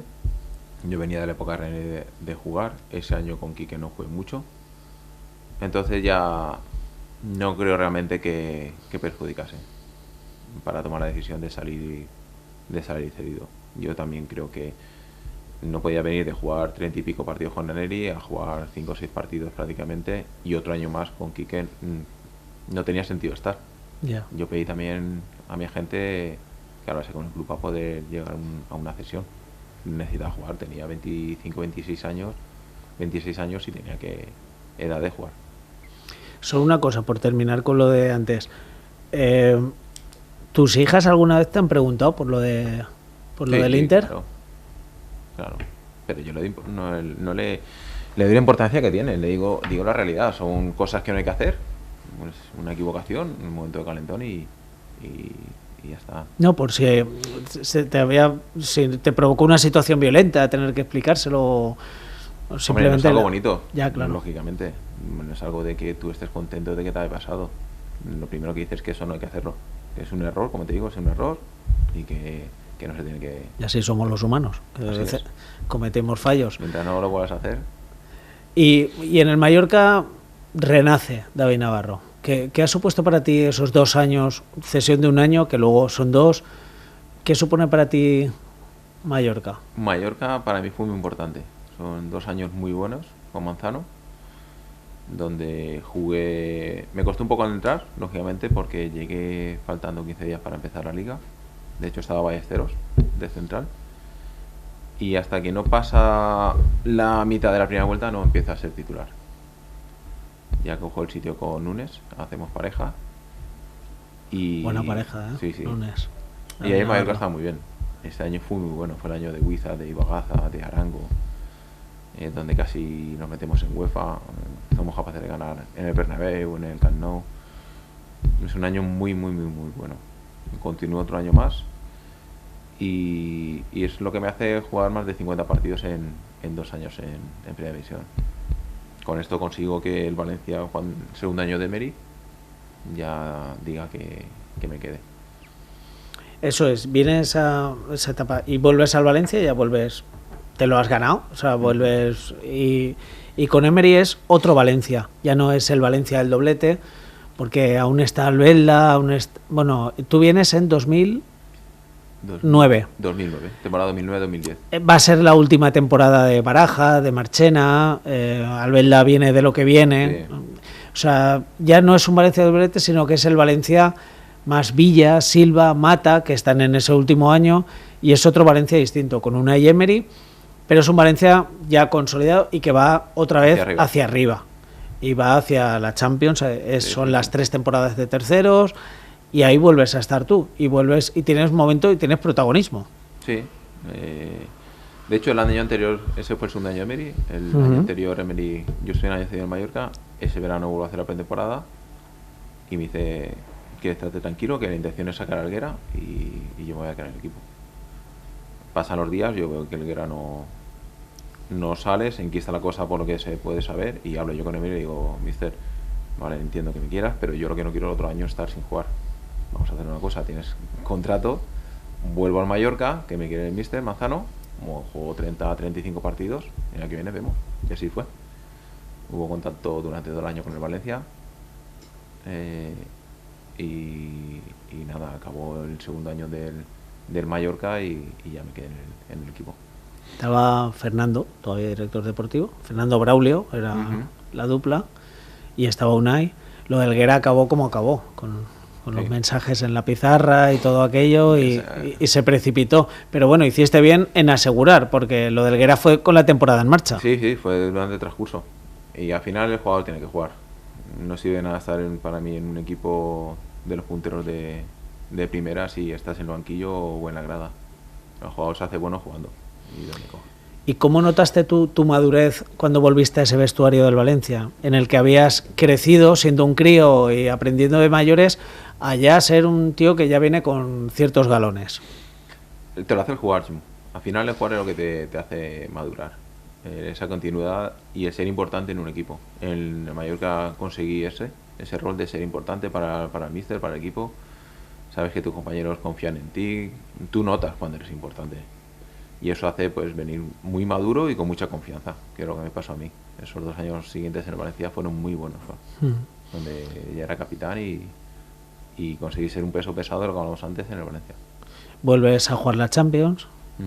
Recuerdo el primer año de Unai, con el Schalke, con Raúl, con aquella vaselina de Aduriza Neuer, que también pensamos, ¿no? Muchas veces ese Valencia yo creo que apuntaba en la Champions. ¿Qué fue? Una lástima, exceso de confianza, querer jubilar a Raúl, el celebrar que había sido el Schalke y no había sido otro, y mira por dónde. Sí, pero fue una pena, porque el partido de ida fue muy bueno, recuerdo yo. Pero el partido de vuelta no fue tal. Marcó Soldado y marcó Raúl aquí en Mestalla, y luego allí lo de Farfán y todo esto. Y sin embargo en 2011 sales. ¿Por qué te vas del Valencia? Salgo porque hablo con el míster, firman a Ramí y que va a haber mucha competencia. Yo tenía la oportunidad de quedarme, pero surge la oportunidad de un club que también me apetecía salir fuera de lo que es la Liga Española, en Suiza, y decido irme. Tampoco es que el Valencia me dijera tengo que salir sí o sí. Me quedé un año de contrato, sí que se me comunicó, tenía 31 años, que no iba a renovar. Y bueno, pues el estar en esa época no es como ahora. Ahora el ser libre es un cheque al portador, es lo que quiere todo jugador. En esa época no era tan así, ¿no? Querías más asegurar un contrato, estar tranquilo. Y salió la oportunidad de 3 años en Suiza y tomé la decisión de salir. Ahí ya los nostálgicos o los románticos y decíamos, ya sí que se nos va el doblete, porque aún queda Valverde, pero te vas se va Vicente ese año, Sí. te vas tú. Sí, ya no queda prácticamente nadie. Quizás sea también por la proximidad de edad también, pero Sí. decía yo. Sí, pero Uno bueno, del 81, el otro del 80, digo, estos ya se van. Quedaba Valverde ahí, pero bueno, aguantó un par de años más, un año más. Y luego el Neuchâtel, en Suiza. ¿Cómo es vivir en Suiza? difícil. Vienes de Valencia, de un clima espectacular, de Esto de los prados y el chocolate y la las nieve, vacas y por el allí, frío, y las y nieves. 30 días sin ver el sol. Y cuesta mucho, me costó mucho. Los primeros 5 meses me costó muchísimo adaptarme. De hecho, yo me acuerdo que firmé y al mes me quería ir. Yo hablé con mi agente y digo, "Aquí, yo no quiero estar aquí". Hiciste un Angulo, pero con un poquito más, ¿no? Pero Angulo que- fue 24 horas en Londres. Y ¿Y fue tú un mes? Un mes. Pero bueno, luego te acostumbras, te adaptas a lo que... Tampoco es una liga muy ¿Qué te decía profesional. Orovich cuando le llamaste? A ver, nene. Bueno, siempre he estado con Orovic, con Vicente Amigo y Vicente. tengo mucha confianza con ellos. Nada, al final todo tiene un proceso de adaptación. Vienes de estar acomodado en tu casa de toda la vida, los amigos, tienes que coger maletas, irte a un... También creo que afectó el que yo no sabía tanto de esa liga. No sabía que no era tan profesional, sinceramente. No. No. Es como la antigua segunda B de aquí. No es un club, ahí esto luego está el Basilea y... O sea, pasas de la Champions, que estabas en Champions en ese momento, a la segunda B. A la segunda B Y en Suiza. y en Suiza. Eso es lo que a mí psicológicamente me hizo daño. Pero bueno, ya estaba firmado, había que tirar para adelante y luego estaba disfrutando. Justamente cuando pasó lo que no queríamos que pasara a nadie con el tema de presidente, ahí estaba disfrutando. Ya. Porque el equipo estaba bien, estábamos a puestos de Europa y joder, y ya te habías adaptado a lo que es la vida en Suiza, lo tenía más o menos controlado todo. ¿Estabas casado? Con 2 niñas. Ya tenías las 2 niñas ahí. Sí. Ya. Y el presidente. Cuéntame, ¿qué pasa con el presidente? A ver, el presidente, yo lo que tengo es que baja, que tiene pistola, que lleva seguridad, que se enfrenta a ti en el vestuario. A ver, ¿Cómo es el eso? presidente, nada de fútbol, no tenía que ver nada con fútbol. Se le ocurre comprar el club. Era checheno, llevaba 20 años en Suiza. No era alguien que viene de fuera. Él ya estaba sentado en Suiza, en Lausanne, viviendo en Lausanne. Un millonario. Pero él pensaba que con dinero se gana todo. Y en el fútbol ya sabes que puedes tener mucho dinero, pero la pelotita entra o no entra. Y yo recuerdo el primer partido en Basilea. Empatamos a 1. Y lo veo yo en el segundo tiempo, en el mitad del segundo tiempo, lo veo bajar con un abrigo de oso, como si estuviese... Medía 2 metros el tío, 2x2. Y me lo veo bajar al banquillo, a hablar con el míster, y digo, hostias, esto que... ¿A Caparrós? No. ¿Ahí? No. A Caparrós lo tienes... ¿Te acuerdas del delantero Villarreal brasileño que estaba en el Barça?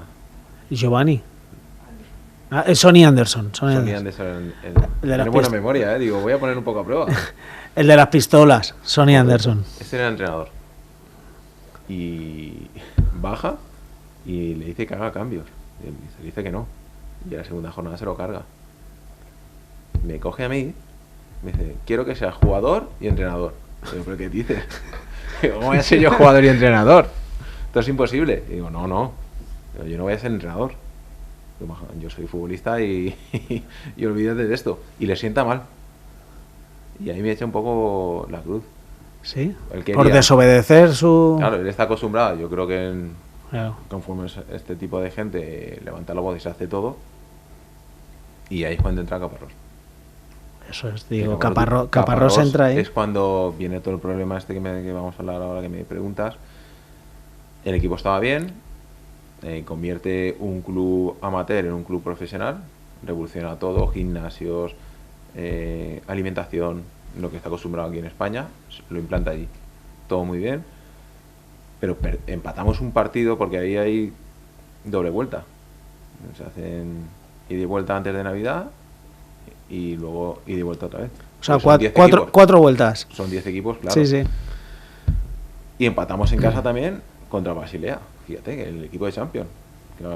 Sí. Empatamos a 0 y se calienta, baja al vestuario, que empieza a decir que si los españoles, que no sé qué, no sé cuántos, Caparrós en cara. Él no lleva la pistola, pero él baja con su seguridad, donde sí que abre el abrigo un seguridad y enseña la pistola. Sí. Y aquí fue un caos, sobre todo para Suiza. Para el club fue un caos, fue malo, pero a nivel de imagen de Suiza fue malísimo, porque salió en todo el mundo. Salió periódicos de Estados Unidos, en toda Europa, y le cerraron el grifo. Toda la entrada de dinero que tenía él, le cerraron. Y automáticamente en 2 semanas está en la cárcel. Ahí no es como aquí que, bueno, un juicio sale dentro de 2 años, luego recurre, no. Ahí directamente, en 15 días estaba en la cárcel, el tío. Sí. El club se fue a la quiebra y bajó 5ª división.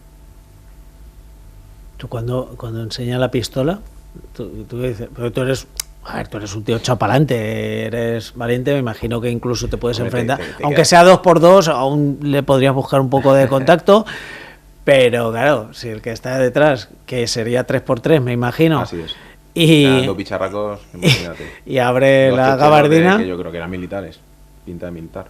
Imagínate los rusos chechenos militares de los armarios empotrados, pues eso es lo que lleva seguridad. Imagínate. Es algo que no te lo esperas. Te quedas paralizado. Es que no. Y muchos jugadores salían llorando, asustados. Porque había mucho niño. Jugadores de 18 años, 19 años, y salieron asustados. Bueno. Te enseña la pistola. Porque Caparrós se encaró. Le dijo, los jugadores no digas nada a nadie. Le dijo, si quieres hablar conmigo, hablamos tranquilamente. Pero que no, que se puso muy nervioso. ¿Y a ti no te dijeron nada? O sea, no te la tenía guardada de lo de...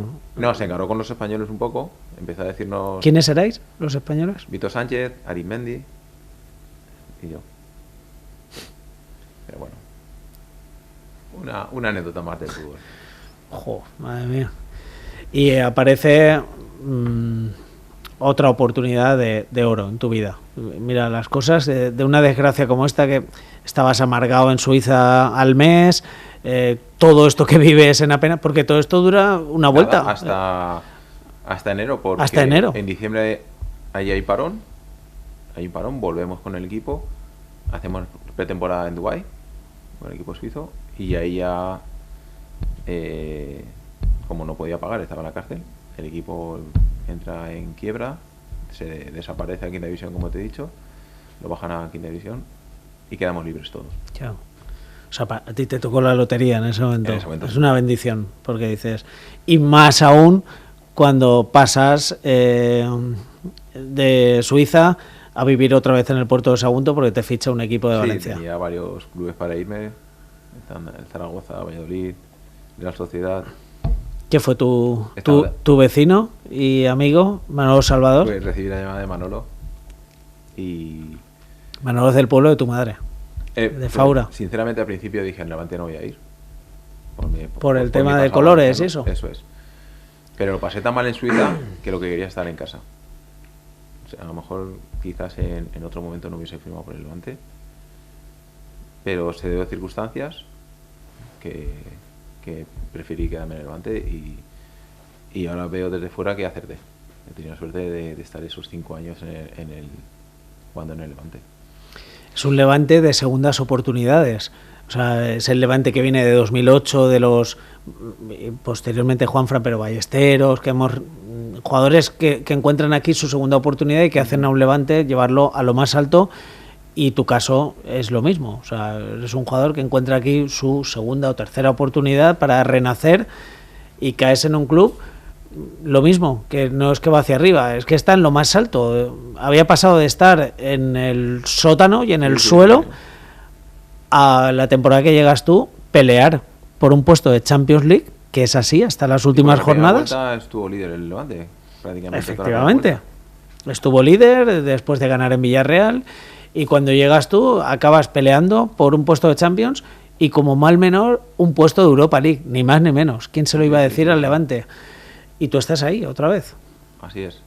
Yo llego en febrero, firmo en febrero, ya en la recta final de la liga. Juego 5 partidos, no juego más. De hecho, yo solo firmo para esos meses. Y el equipo se clasifica para la UEFA y renuevo 2 años más. Ese año de UEFA fue maravilloso. Cada viaje era una fiesta. Kazán, el Mother Wells, que fue el primero de la previa, la previa tal, se ganó. Pero luego Escocia, también el Olympiacos, jugar contra Olympiacos, o sea, viajar ahí en su campo. Con la camiseta del Levante, ganar en el campo del Olympiacos en Grecia, en Atenas. Sí. Y la eliminatoria del Rubin Kazán, que fue, fíjate cómo fue también. No, fue una pena el partido en casa. Me acuerdo que aquí teníamos que ganar sobradamente. Tuve muchas ocasiones a haber cerrado ya la eliminatoria, sabiendo lo difícil que era allí, y así pasó. Y ahí está la pareja Ballesteros-David Navarro. Sí. Para repartir caramelos y golosinas. Sí, éramos una pareja temida. De hecho, los delanteros tenían miedo, es la realidad. Es la realidad, porque Sergio es un central muy contundente. Yo también lo era en esa época, y también estaba Juanfran. Éramos un equipo difícil para el rival, y sobre todo para los delanteros. Para el rival y para los compañeros, que hace poco estaba con Rubén Suárez y me decía, me pegaba unos palos David Navarro en los entrenamientos. Sí. Si quieres, por alusiones, le puedes contestar a nuestro Rubén, que es comentarista de la SER. Sí, es un grande, Rubén es un grande. Sí. El que era habilidoso, bajito, técnico, pero y tal. Mucho miedo, ¿eh? Sí. Es normal que tuviese miedo. No sé por qué. Juanito Sánchez también, que me siento con él alguna vez hace poco, y él recuerda cuando yo subía del filial, también el miedo que me tenía. Me decía, yo ya te tenía miedo. Era condición. Por eso digo que el rival y también los compañeros salían preparados. Sí, porque al final, cuando estás entrenando, tienes que competir igual. Y yo siempre me he tomado un entrenamiento como un partido. Desde pequeño, ya cuando fui con el Valencia Juvenil, siempre te inculcaban esto. Hay que competir en entrenamiento, hay que competir. ¿Qué pasa? Que esto te hace siempre mejor. Luego en el partido siempre estás mejor que si no compites. Y desde muy pequeño me han inculcado, tanto en casa como en la escuela del Valencia, el competir. Uno de los caramelos que repartéis se lo llevó Cristiano, ese también fue mediático. Sí. Ahí me pidieron cárcel, prácticamente, la prensa madrileña. O sea, provocaste sangre en el rostro de Cristiano Ronaldo, sí. Con un codazo. Fuiste valiente, porque vamos, eso es exponerte mucho, ¿eh? Pues es una jugada involuntaria, yo siempre lo he dicho, no se lo cree la gente. ¿Fue involuntario? Sí, totalmente. Ha habido codazos en otros jugadores que no, porque yo también he recibido. Pero eso fue totalmente involuntario. Si ves la jugada, yo nunca, en ningún momento estoy mirando al jugador. Te comento esta jugada porque viene así, porque es algo con el codo tan descarado. En la temporada anterior hay un partido en Valladolid donde está la misma jugada, ¿vale? Y salto por encima de nuestro lateral y del delantero, y recibo un codazo yo de mi lateral y me abre la ceja. ¿De tu lateral? Claro. Entonces digo, hostia, y esa jugada la tenía grabada. Digo, y fui de pardillo por no reventar, como que dice, a mi compañero, a todo lo que salí te sin protegerme. Y esta jugada ya se me quedó grabada. Y esa jugada es con Juanfran, con Cristiano, y yo vengo por detrás. Es un balón que creo que era un saque de banda, y yo salto por encima de Juanfran, y al impulsarme le doy a Cristiano. Es que si veis la jugada, yo estoy en todo momento mirando al balón, no lo miro a él. De hecho, yo no me doy cuenta ni que le doy. Yo me doy cuenta porque salgo a la jugada, sigo el juego y me veo sangre en el codo. Yo me hice un corte. Y ahí digo, la sangre tuya. Sí, yo me corté también. No la de él, de la ceja. No. No, hombre, y es cuando ya bajo la balón hacia el otro lado, yo me miro, estoy mirando, y cuando me giro veo a Cristiano, digo, hostias, le he tenido que dar. Y es que no me doy cuenta ni que le di. Y bueno, ahí un poco más y me meten a la cárcel. ¿Pero eso fue así o te lo has estado preparando? No, como te preparaste aquella de la de ¿Ha parecido real o no? Sí, oye. Yo creo que si soy juez te digo, oye, inocente. La culpa fue de Cristiano por poner la ceja donde no tocaba. Fue así, Chimo. En otra jugada se digo, no. Vale. ¿A quién recuerdas haberle dado una que dices, creo que me... creo que me he pasado. Yo he dado porque me han dado, o porque me han insultado, o porque yo siempre he entrado fuerte al balón, nunca con esa maldad de hacer daño, ni de ir a por él. Si he dado alguna vez es porque el jugador va a dar a un compañero, o porque era un jugador que nos vacilaba, que ha habido muchos, y al final te calienta. ¿Puedes decir alguno? No. No, algún delantero que digas, o media punta, que digas, eran toca tal, No, hay... que no están todo el partido diciendo cosas y... Hay, no voy a decir, no me parece bien decir nombres, y los hay. Y centrales que en un córner también, pero bueno, esto es fútbol. A mí es una cosa que se echa de menos en el fútbol. Cuando hablo ahora con el tema VAR ya no se ha perdido un poco esa esencia, no de ser de hacer daño, pero un poco esa esencia de lo que es el fútbol anterior. Te fuiste a tiempo, ¿eh? Sí, Cuando mal, ¿no? cuando viste el VAR dijiste, uy, yo me voy de aquí. No, pero ¿y delanteros que te hayan dado problemas? No de esto, sino igual que hablé con Camarasa y me salía la vena friki de crío, Romario, Stoichkov, tal, el propio Penev. Que delantero centro, porque para mí Messi no es un 9, es un falso 9, media punta, de banda cae hacia adentro, va con libertad. Yo el 9 que siempre digo que es el más difícil de cubrir, de marcar, ha sido Ronaldo, brasileño. Para mí ese con diferencia es el mejor delantero, 9, te hablo de 9 puro, con el que yo me he enfrentado. Yo he jugado con todos los referentes, con Eto'o, con Cristiano, con Messi, pero... el fenómeno Ronaldo Nazario era imposible para mí de marcar. Arrancaba en línea de 3/4 y no lo parabas. Y recuerdo en Mestalla verle varias, pero en Orriols también una con Jesule, un 0-2, y viene a recibir casi a su banquillo y inicia una carrera y siempre hacía esa diagonal. Y es Jesule el que le toca ir, el desesperado, que va con una cuerda detrás para intentar cogerlo como si fuera el oeste. Aún sabiendo, porque yo sabía que esa diagonal la hacía siempre, aún así, como era tan potente y tan rápido, tan explosivo, te la hacía. Yo recuerdo un partido en Mestalla, ganamos 2-0, el primer partido de Liga o el segundo de Liga en casa, y yo me doy cuenta del demarque que me hace por el ruido cuando vas a la autovía, que pasa un camión, que te pasa el ruido de ¡uf! Sí. Yo noté esa sensación a mi espalda del demarque de Ronaldo. Imagínate la potencia y la explosividad que tenía. Un tío de 100 kilos, porque en esa época ya estaba rellenito, pero así esa potencia, esa explosividad en esos metros la tenía. Como los camiones, ¿no? Sí. La fuerza centrífuga y centrípeta, madre mía. Noté el viento correr. Qué animal. Y luego técnicamente la definición, el regate que tenía. Sí, bueno, luego llegaba delante de Cañete y le recortaba. O a Mora, en el que te digo yo del Levante, a Mora también. A Cañete sí que me acuerdo uno en Mestalla de... Y luego regateaba a Marchena, que lo dejaba en la línea. Hacía lo que quería. Y luego Cristiano y Messi, de los que tanto hemos hablado, tú has coincidido con ellos y te ha tocado cubrir a los dos y enfrentarte a los dos. Mejor jugador de la historia va a ser Messi, para mí, porque lo ha demostrado. La mala suerte de Cristiano, que es un grandísimo jugador, pero ha topado con la mejor época de la historia de Messi, y Messi era imposible parar. Tú sabías que si te encaraba Messi había que pedir ayuda, es decir, un compañero que se acercase, porque si le entrabas a quitar la pelota te iba a regatear, y es una sensación muy, muy fea para un defensa. Saber que... Y el mérito, como decíamos con lo de Ronaldo, o sea, que sabías que iba a hacer la misma, muchas veces la diagonal esa. Siempre te hacía caía a tu parte derecha, al lateral derecho, y te hacía la diagonal, siempre hacía la misma jugada, y luego definía con interior.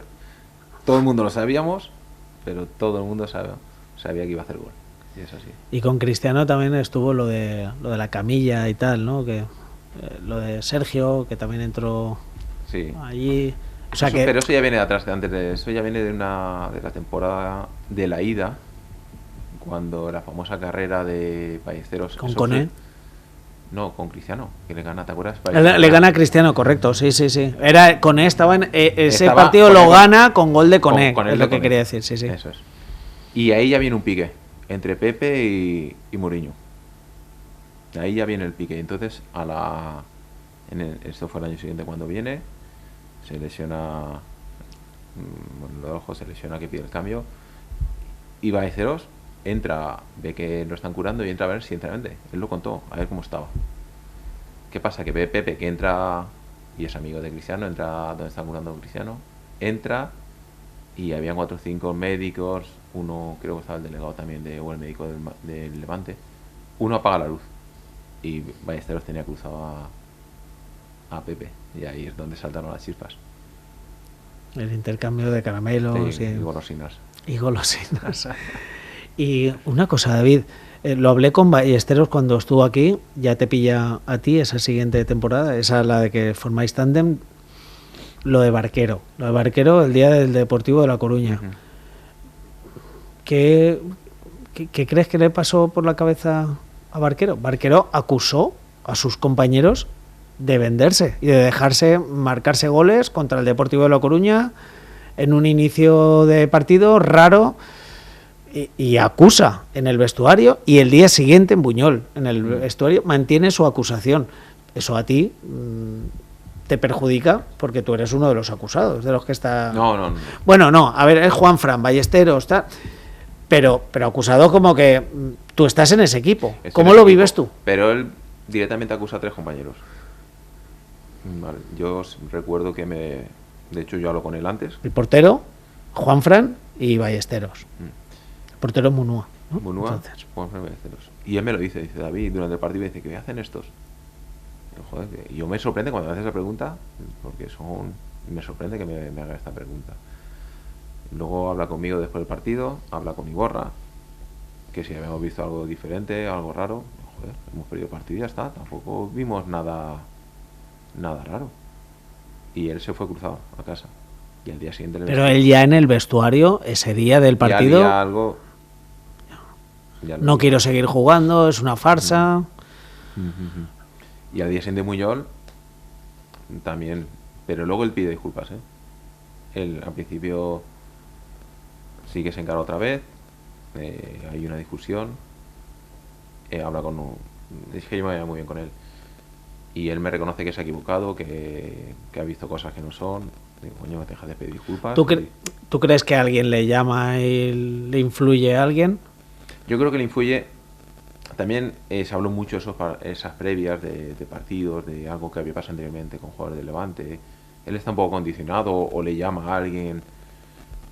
No sé, sinceramente no lo sé, pero no es normal porque Barquero ha sido un gran compañero durante el tiempo que está con él. Es un compañero, un ejemplo, un 10 como compañero. Por eso me sorprendió. Iría condicionado por algo, no sé por qué. A 3 capitanes, o sea, a 2 banderas del Levante y otro que es capitán, que Munúa, nos sorprendió a todos. Es que es algo que no te esperas. Sobre todo esos a 3 referentes y pesos pesados por todo lo que han dado para Levante estos jugadores. Sobre todo Juanfran y Sergio. ¿Y cómo fue esa reunión en el vestuario? O sea, tensa. Tú que estás allí dentro... Sí, claro, yo se lo pregunté a uno de los implicados, a Ballesteros, él dijo cómo reaccionó. ¿A mí me estás acusando? ¿A mí? Sí. O sea, ¿tú cómo lo viviste? Eso fue... Yo recuerdo que Munúa se levantó a liarla, a encararse con él. Yo me levanté a separar. Es que no tenía sentido, pero bueno, no tenía sentido esas acusaciones. Pero bueno, ya pasó y se solucionó. Él luego pidió disculpas, que se había equivocado y lo que pasa que es algo muy gordo. Porque luego tiene repercusión. Sí, y queda ahí, la mancha. Sí, queda una mancha que realmente luego no va más, pero la mancha está. Es una pena, Que Ballesteros me recriminó aquí en el mano a mano que yo le pregunté en una rueda de prensa de despedida, le pregunté por el caso, porque claro, había que ir a preguntar y le preguntamos eso. Y ahora fíjate, ha pasado el tiempo y vemos que no fue a mal, igual que lo del juicio anterior, que tú no estabas, que fue lo del Levante Zaragoza, que ahí sí que se sentaron delante de un juez y todo. Sí. Con la acusación de amaño que hubo. Sí, pero tampoco fue mal, fue ahí y nunca se ha demostrado nada. Y en el 16 ahí acaba otra etapa bonita del Levante y tú te quedas, sale Ballesteros ese verano después de eso, por eso él también lo tiene clavado y te quedas hasta el 16 donde sí acaba otra etapa, que acaba con descenso. Muy malo. Viniste para meter al Levante en Champions, casi, y meterlo en Europa League y jugar Europa League, y te vas en el 16 con más sabor de boca. Por recuerdo un descenso que no he tenido en mi vida y fue un año también de cambios de entrenador, de la plantilla también entre nosotros no era un grupo como era lo que ha sido el Levante, y eso pasa factura. Cuando en un vestuario no está unido, no hay esa conexión entre jugadores y hay cambio de entrenadores, es difícil salvarlo, es muy difícil. Tuvimos oportunidad porque siempre estábamos cerca de la salvación, pero ya al final fue insostenible el ambiente del vestuario. Y te vas al Alcorcón, y en Alcorcón... Me voy al Alcorcón, ese año me quiero retirar. Ese año tomo la decisión. Claro, son 36 años ya. 35, tenía 35 para... Bueno, 36. Sí, porque era 2016. 36 recién cumplidos en mayo. Y yo le digo a la gente que yo no voy a seguir jugando. No voy a seguir, ya tenía los 36 años, digo, me retiro. Porque yo intento seguir en el Levante. Pero ellos quieren gente joven, quieren hacer un poco de limpieza. Y yo, pues yo me retiro. Pero empezó las pretemporadas los clubes y yo estaba de vacaciones y digo, hostia, yo quiero seguir jugando, a mí me pica esto. Y yo físicamente estaba muy bien, no tenía ninguna lesión, me encontraba bien, estaba fuerte. Y le digo a mi gente, aunque sea de segunda, quiero jugar, quiero probar la segunda división. Tenía opciones para irme fuera, pero fuera no quiero irme. Tenía opciones de primera de equipos de ligas menores, pero digo, quiero segunda española, búscame algo. Y tenía Valladolid, tenía Alcorcón, y dije, lo más cercano, la conexión más fácil para llegar a Valencia es el AVE, pues me voy a Alcorcón. Y así fue. Y en Alcorcón encuentras otro sitio especial en tu carrera, porque ahí, además de colgar las botas, lo que te había propuesto tu amigo, el de Neuchâtel, que fueras jugador-entrenador, hay muchos que pasan de ser jugador. Emery incluso fue jugador-entrenador, sí, en el Lorca, y tú das otro salto, y es en la dirección deportiva.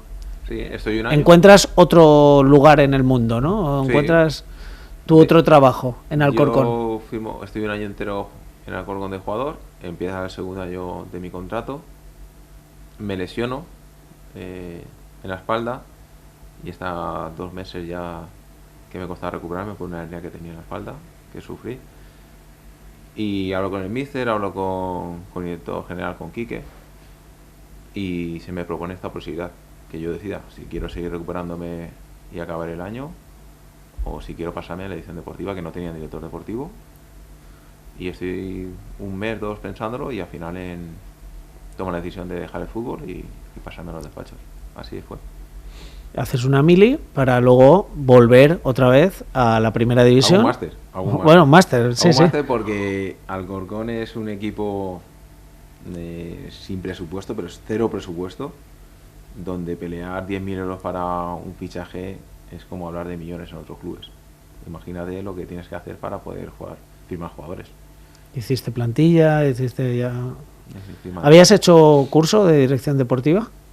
Yo, cuando me retiro este año, a mí se me pone la dirección deportiva, se me propone estar de scout esos 3-4 meses que quedaban, y yo en ese tiempo me saco el curso de director deportivo de la federación. Y ya empiezo la pretemporada siendo director deportivo. Uh-huh. O sea, haces ese año de ese máster, sí, y lo que digo, te abre las puertas para que otra vez Manolo Salvador te vuelva a llamar, y ya para volver al Levante. Sí, fue Kiko una que nos puso en contacto los dos. Fue una idea de Kiko el juntarnos a Manolo y a mí. Y... Sí, porque entráis ahí, será la tercera etapa de Manolo, más o menos, creo, en el Levante, pero entra contigo. O sea, hacéis ahí, hace como una especie de equipo Kiko.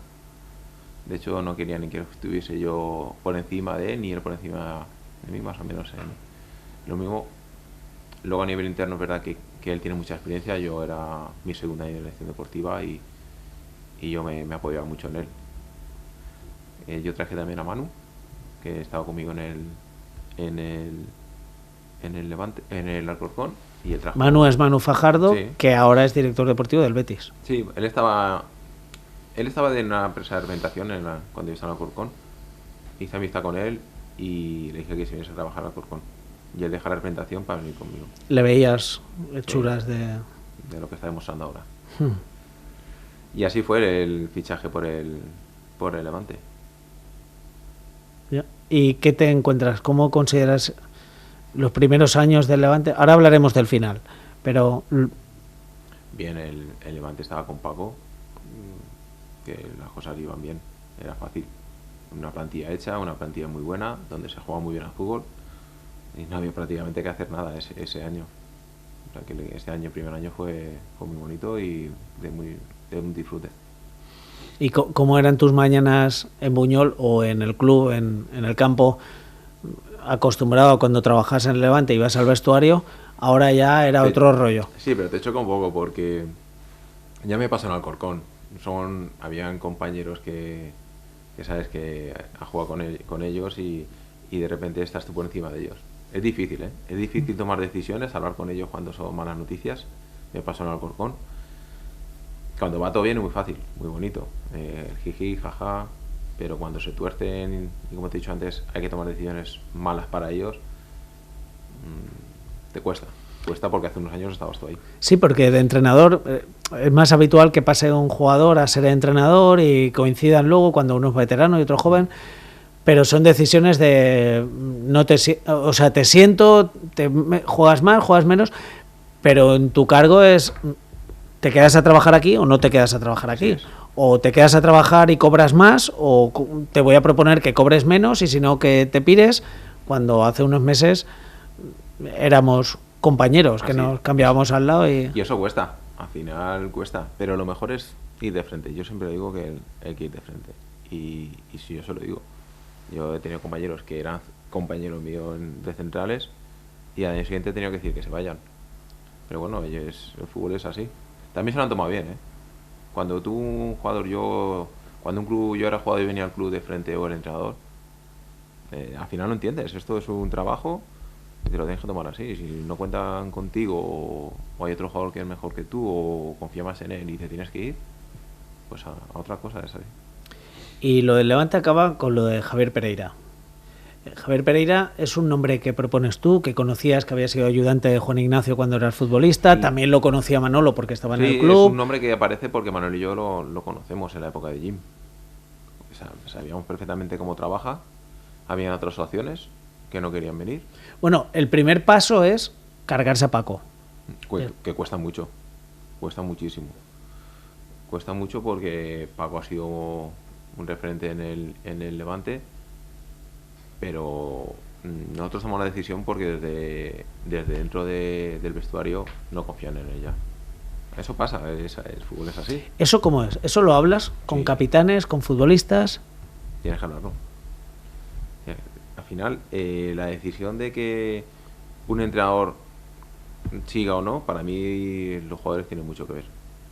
Si tú ves que los resultados no funcionan, no salen, pero los jugadores están al 100% con el míster, el entrenador tiene que continuar. Pero entonces sí que existe la cama, una especie de cama, si no la cama de cama, brazos caídos. Para mí no hay cama voluntaria. Llega un momento que confías o no confías en el mensaje del entrenador. Ahí la gente le dice cama, pero no es cama. Hombre, cama no es mala intención. Cama no se sientan los jugadores en el suelo, pero ¿cómo es eso? No me refiero a eso. No es decir, me pongo 5 cabezas fuertes del vestuario a hablar cosas malas del míster y a cargarnos al míster. Eso no es así. Eso yo en toda mi carrera nunca ha sido así. Cuando ha salido el entrenador es porque el diálogo, el mensaje, lo que quiere transmitir a los jugadores, los jugadores no confían y no lo aplican en el entrenamiento ni en el partido.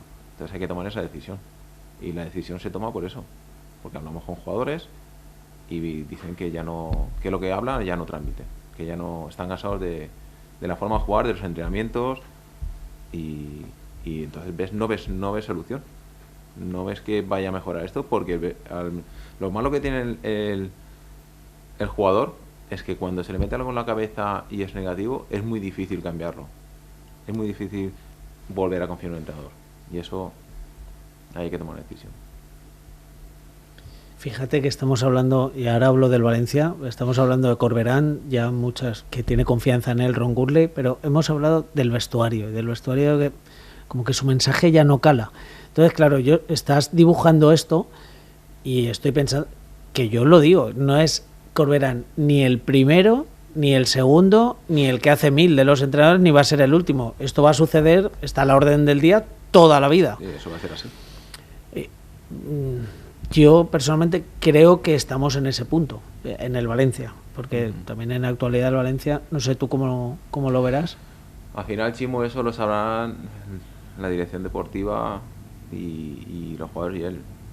Está claro que el Valencia no transmite ahora un gran nivel y un gran ambiente, lógicamente, de lo que vemos desde fuera.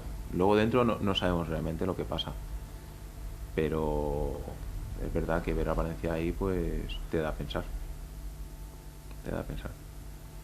Pero es que no transmite este Valencia, tú como profesional de dirección deportiva, como exfutbolista experimentado, si lo digo yo como periodista, tú sabes a qué juega el Valencia o qué le ha pasado al Valencia, esta involución.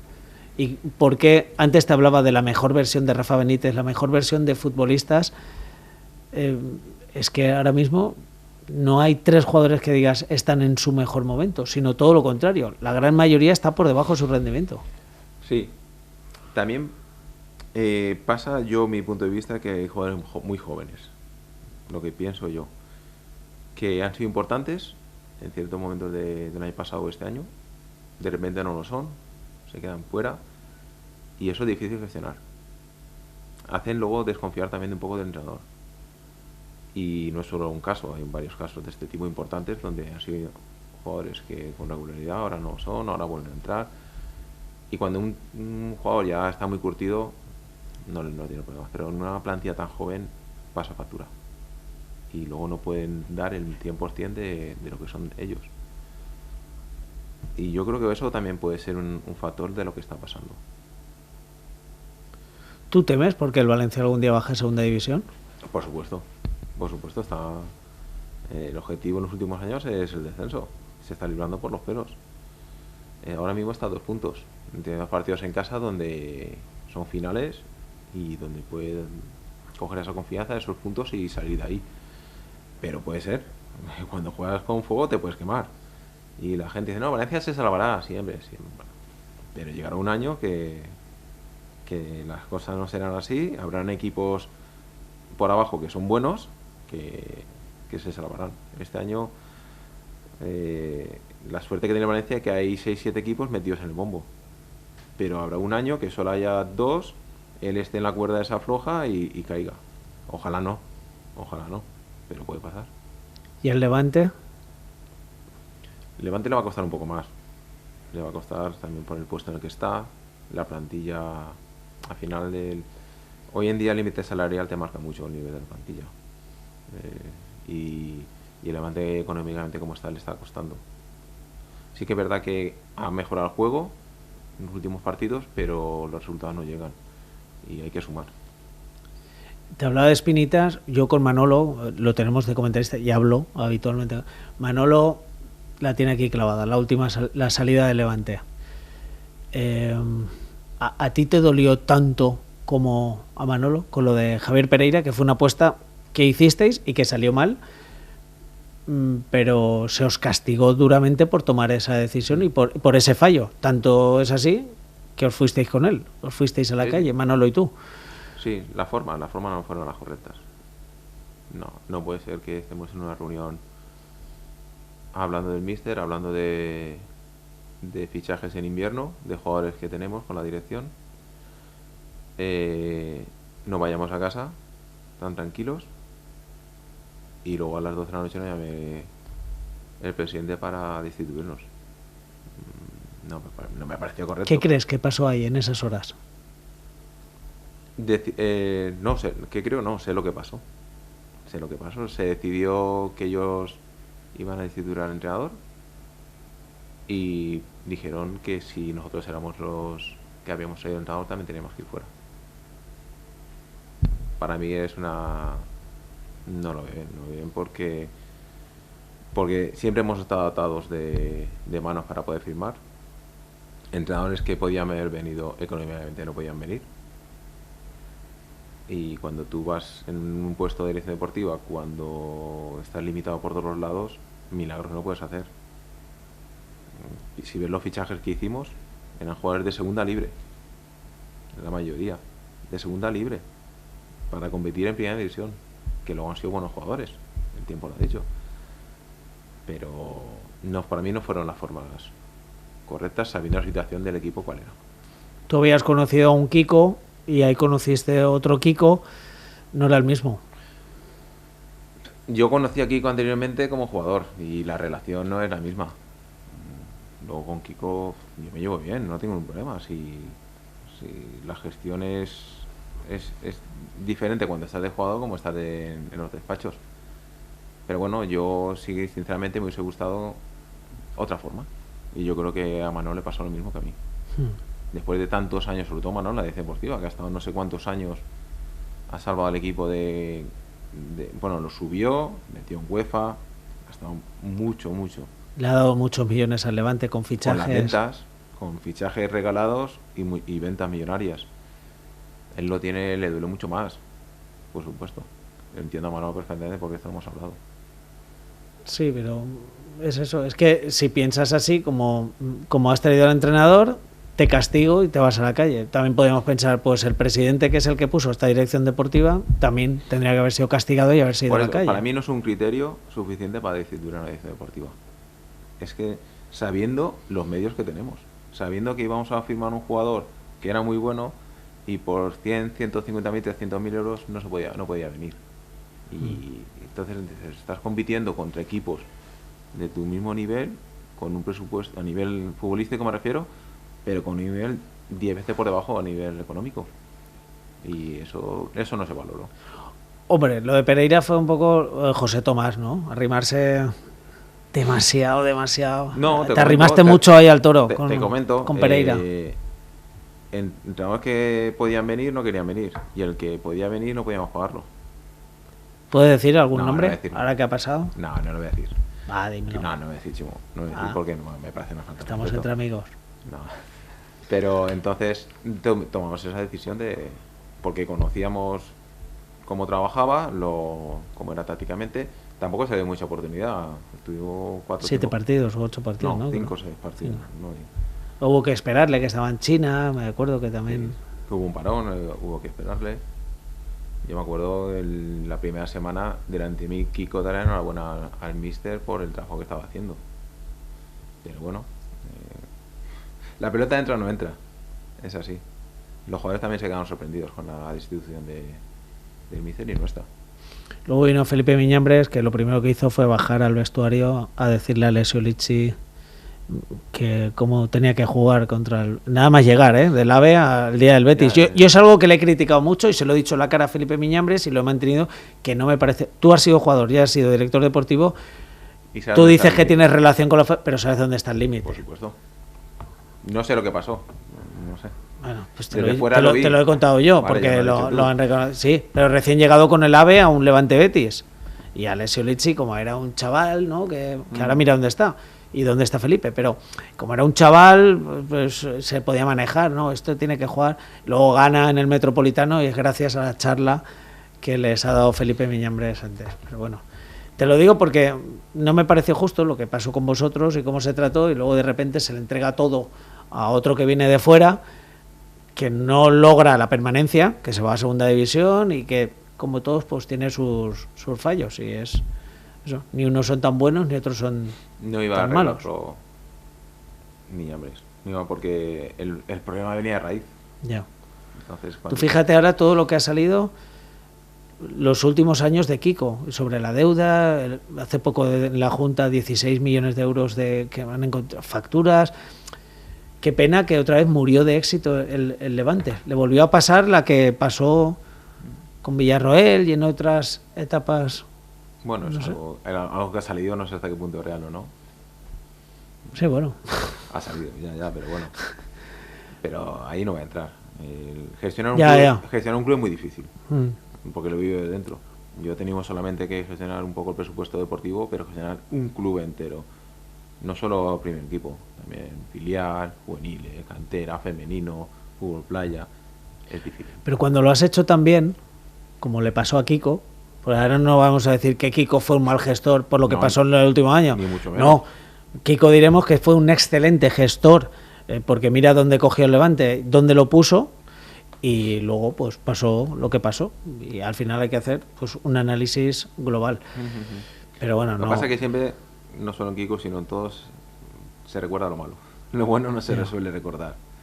Y Kiko en su día, pues lo acabas de decir tú, lo has resumido. Fue un gran gestor donde llevó al Levante junto con Manolo. Resalto la figura de Manolo. Por supuesto. Manolo fue importantísimo en esos años. Llevó al Levante a hacer historia, donde nunca ha estado. Un día dijo Kiko, Manolo ha dejado de ser Manolo cuando 2016, cuando el descenso, y luego pues él mismo creo que incluso ha dicho la frase, si no pues Kiko dejó de ser Kiko.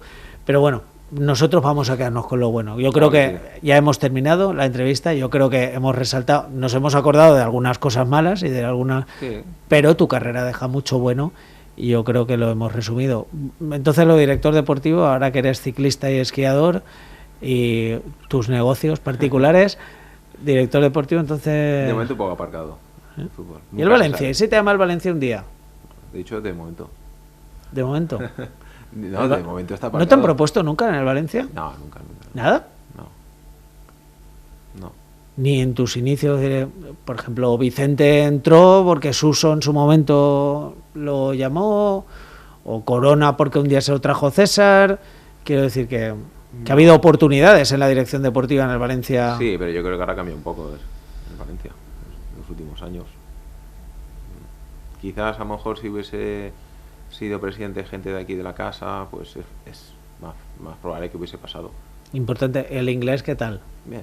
¿Bien? Ah, bueno, pues entonces sí, para sentarte a la mesa con Corberán y con Ron y tal, pues yo creo que, bueno, pues que sea lo importante es que sea lo que tú quieres, que sigas disfrutando de la familia. Que es lo más importante para mí, ahora mismo. Que te agradezco un montón que hayas venido, yo creo que bien, ¿no? Sí, está muy bien. Sí, ¿no? Pensaba que iba a ser más apretada. ¿Al final cuánto ha durado? Ah, bien, bueno, entonces ¿Cómo bien. está a gusto? Vale, pues pues nada, David, lo dicho, muchas gracias por venir mano a mano. David Navarro, que ha sido protagonista de nuestra entrevista, otra conversación deliciosa que hemos mantenido con uno de los protagonistas de nuestro deporte aquí, en el Mano a Mano.